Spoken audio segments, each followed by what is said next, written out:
মঙ্গলবার ত্রিপুরার মাটিতে দাঁড়িয়ে ভাষা, ধর্ম, জাতিগত বৈচিত্র্যের মধ্যেও একটি অভিন্ন জাতীয় চেতনা গড়ে তোলায় ভারতের শক্তি বলে স্পষ্টভাবে জানিয়েছেন আরএসএস প্রধান মোহন ভাগবত। তাঁর এই মন্তব্য বর্তমান রাজনৈতিক প্রেক্ষাপটে বিশেষ তাৎপর্যপূর্ণ বলে মনে করছেন বিশ্লেষকরা।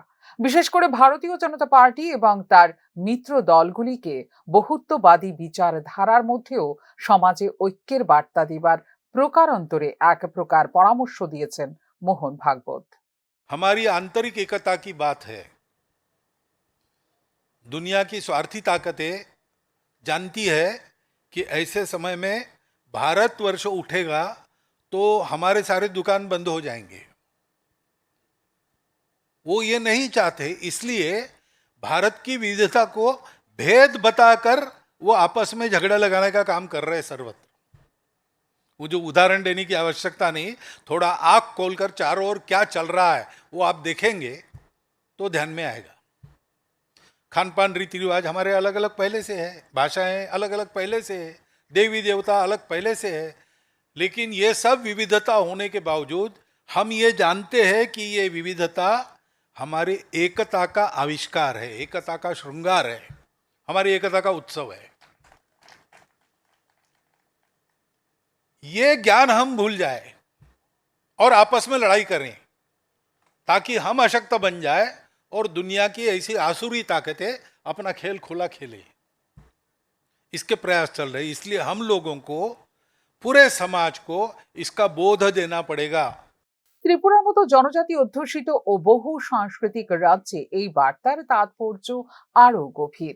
এখানে ভাষা, জাতিগত পরিচয় ও সংস্কৃতির স্বাতন্ত্র্য দীর্ঘদিন ধরেই রাজনৈতিক আলোচনার কেন্দ্রে। ফলে আরএসএস প্রধানের বিবিধতার মাঝে ঐক্য বার্তাটি কেবল আদর্শগত নয়, বাস্তব রাজনৈতিক সমীকরণেও প্রভাব ফেলবে বলে মনে করছেন বিশ্লেষকরা।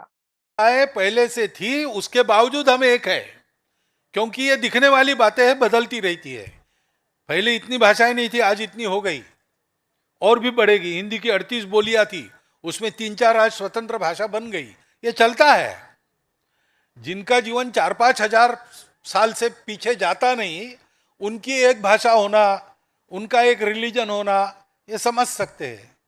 हमारे जैसा युगों युगों से चलने वाला जो देश है उसमें इसकी विविधता बिल्कुल स्वाभाविक है, ये हम जानते हैं, उसको भूलना नहीं है, ये सबको बताना है, ये एकता का तत्व देना है। क्योंकि भगवती शक्ति अंततोगत्वा ये शक्तिवानों का ही काम है, इसको जानना। नायम आत्मा बलहीने न लभ्या, तो वो शक्ति हमको उस भक्ति की ओर, उस जुड़ाव की ओर निर्देशित करती है, उसको पहचानना और एक रहना। বিশেষজ্ঞদের মতে আরএসএস প্রধানের এই ধরনের বক্তব্য প্রতিফলিত হতে পারে নির্বাচনী রাজনীতিতেও।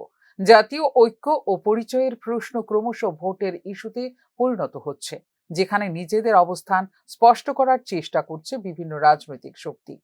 আরএসএস প্রধানের এই বার্তা সমাজের বৃহত্তর অংশ এবং রাজনৈতিক দলগুলিকে একত্রিত করার প্রচেষ্টা হিসেবে তুলে ধরা হলেও তার বাস্তবায়ন কতটা অন্তর্ভুক্তিমূলক হবে তা নিয়ে রয়ে যাচ্ছে মূল সন্দেহ।